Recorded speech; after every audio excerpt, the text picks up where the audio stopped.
तो आइए आगे जानते हैं कि रसों के बारे में। अभी इसके पहले वीडियो हमने बताया, हमने इसके पहले जो वीडियो डाला है आचार्य भरत ने कितने कुल टोटल कितने भावों को बना है, उसमें कौन कौन से रस रहे हैं, क्या रहे हैं, उसके बारे में बता दिया। अब आइए जो छोटी छोटी चर्चा होती है, छोटे छोटे प्रश्न पूछते हैं, जैसे वात्सल्य को किसने मान्यता दिया, किसने उसको नहीं दिया, तो वो उसके बारे में जानते हैं। तो आज हम अभी आपको आचार्य विश्वनाथ, आचार्य मम्मट वगैरह, इन्होंने जो हेमचंद्र, भानुदत्त आदि रहे हैं, इन्होंने क्या कहा है रसों के बारे में, थोड़ा इसके बारे में जान लीजिए।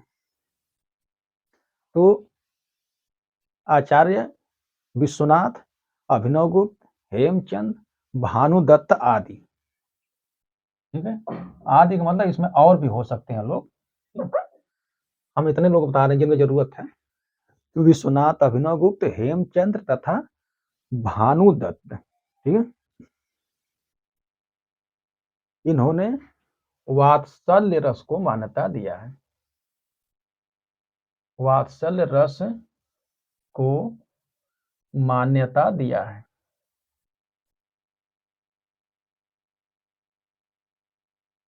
आचार्य विश्वनाथ, अभिनवगुप्त, हेमचंद्र, भानुदत्त, याद रखिएगा। विश्वनाथ सबसे ज्यादा पूछता है, अभिनवगुप्त सबसे ज्यादा पूछता है, हेमचंद्र और भानुदत्त की रस मंजरी है जिसमें इन्होंने रसों की चर्चा किया है।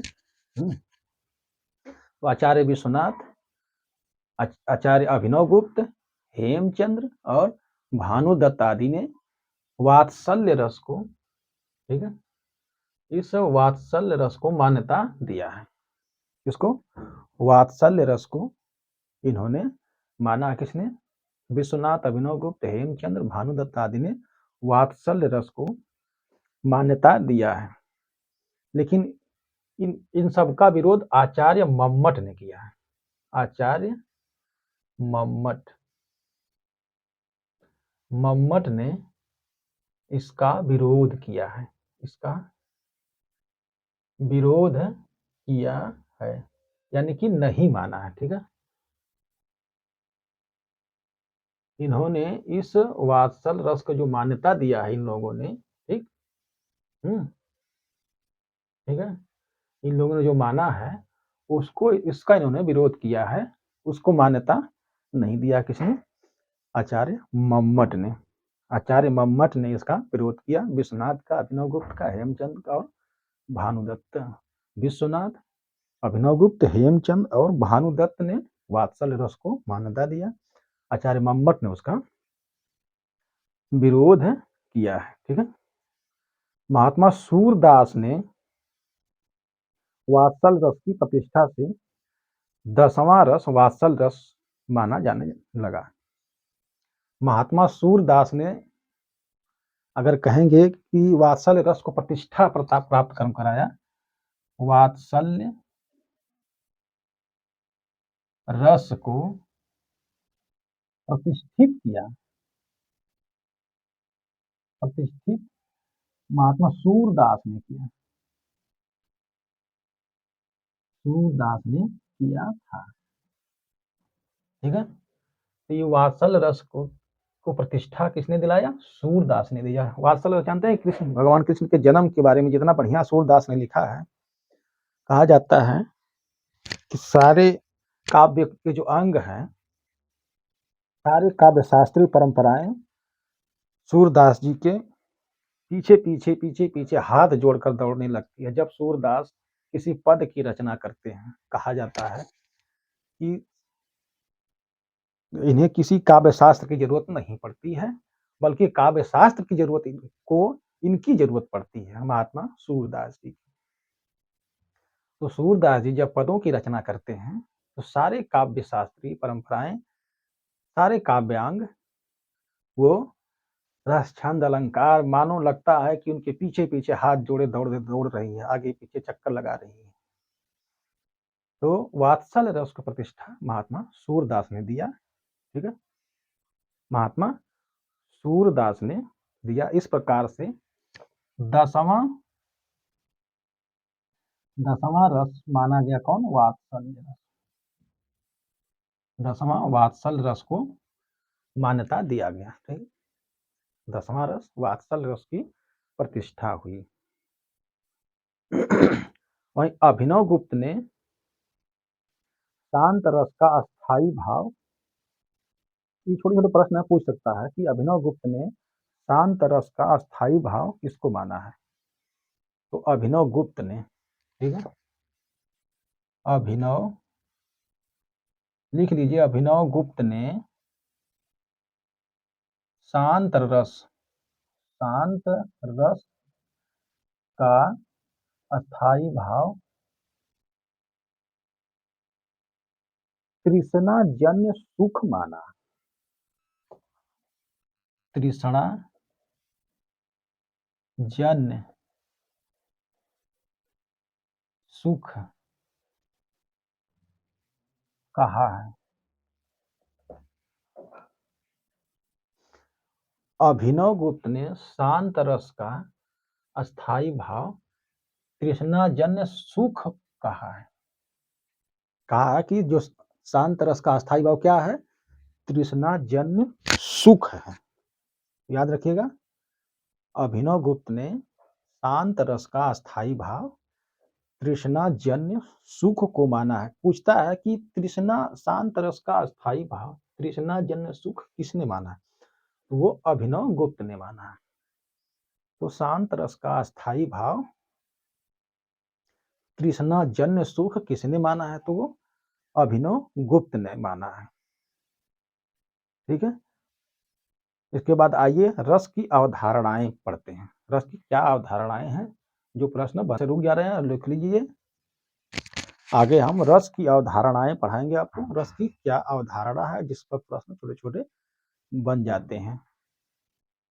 ठीक है, तो आइए जानते हैं कि रस की अवधारणाएं क्या है। तो रस की कुल, पूछता है कि रस की कुल कितनी अवधारणाएं हैं? तो रस की कुल 2 अवधारणाएं हैं। ठीक है, रस की 2, ठीक है, अवधारणाएं हैं। ठीक है, रस की कुल 2 अवधारणाएं हैं। ये पूछता है, बहुत ज्यादा पूछता है। तो रस की कुल कितनी अवधारणाएं हैं? रस की कुल 2 अवधारणाएं हैं। पहला, रस मैत्री। रस मैत्री, मैत्री मतलब मित्रता संबंधी, जो मित्र, समझ रहे हैं, सहायक मित्र जो भी कहिए। तो रस की अवधारणाएं कितनी हैं पूछता है। तो रस की कुल 2 अवधारणाएं हैं। पहला है मै रस मैत्री।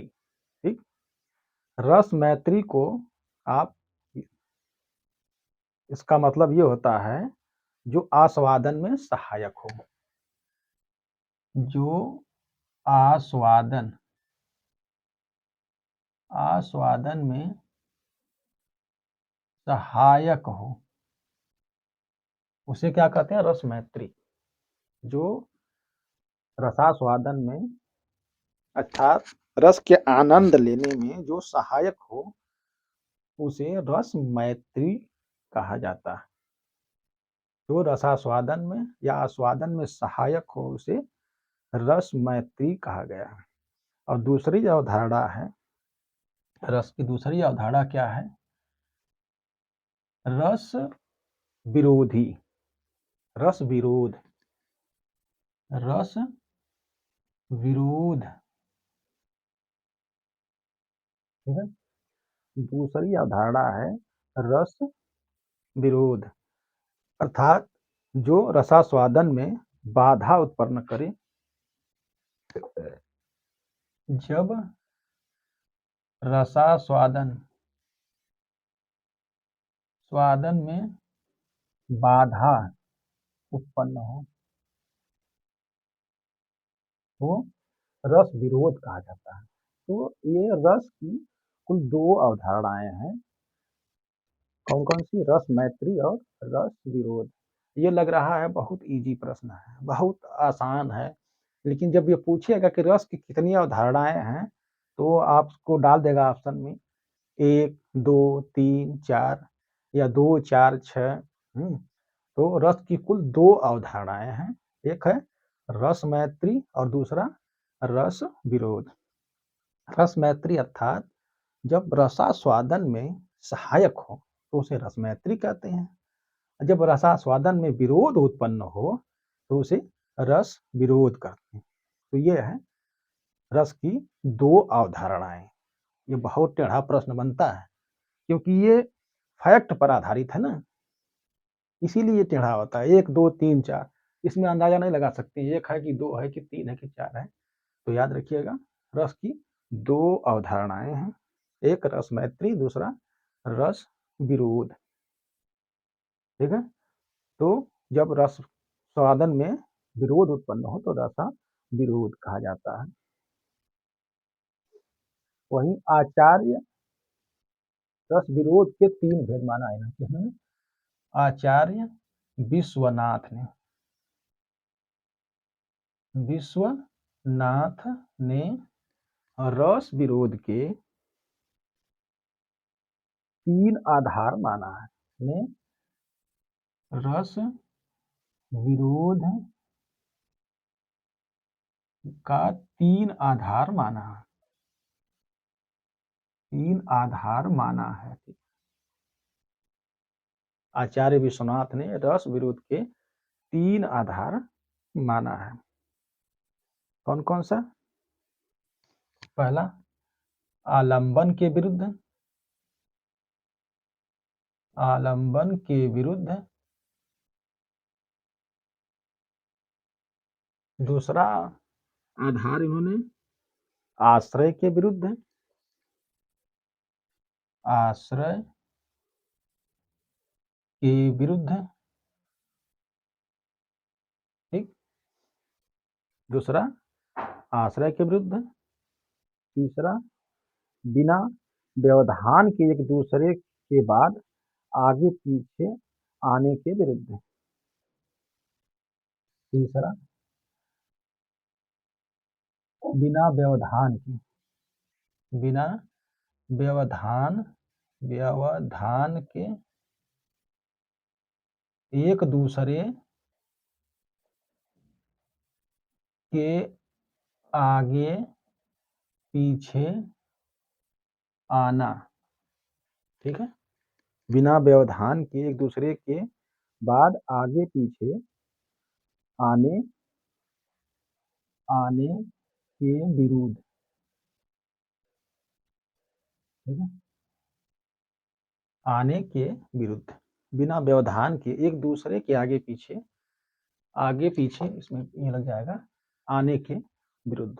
तो आचार्य विश्वनाथ ने रस विरोध के 3 आधार माने हैं। पहला उन्होंने आलंबन के विरुद्ध, दूसरा आश्रय के विरुद्ध, और तीसरा बिना व्यवधान के एक दूसरे के आगे पीछे आने के विरुद्ध। ये आचार्य विश्वनाथ ने रस की अवधारणा के संबंध में, जो रस की दूसरी अवधारणा है रस विरोध, उसका 3 आधार माना उन्होंने। एक आलंबन के विरुद्ध, दूसरा आश्रय के विरुद्ध, तीसरा बिना व्यवधान के एक दूसरे के आगे पीछे आने के विरुद्ध। तो रस की अवधारणाएं जान लीजिए कि रस की अवधारणाएं कौन कौन सी हैं। 2 अवधारणाएं, रस मैत्री, रस विरोध। रस विरोध को रस आचार्य विश्वनाथ ने 3 भागों में बांटा, एक आलंबन, दूसरा आश्रय, तीसरा व्यवधान के, बिना व्यवधान के एक दूसरे के आगे पीछे आने के विरुद्ध। तो ये है रस की अवधारणाएं। ठीक है।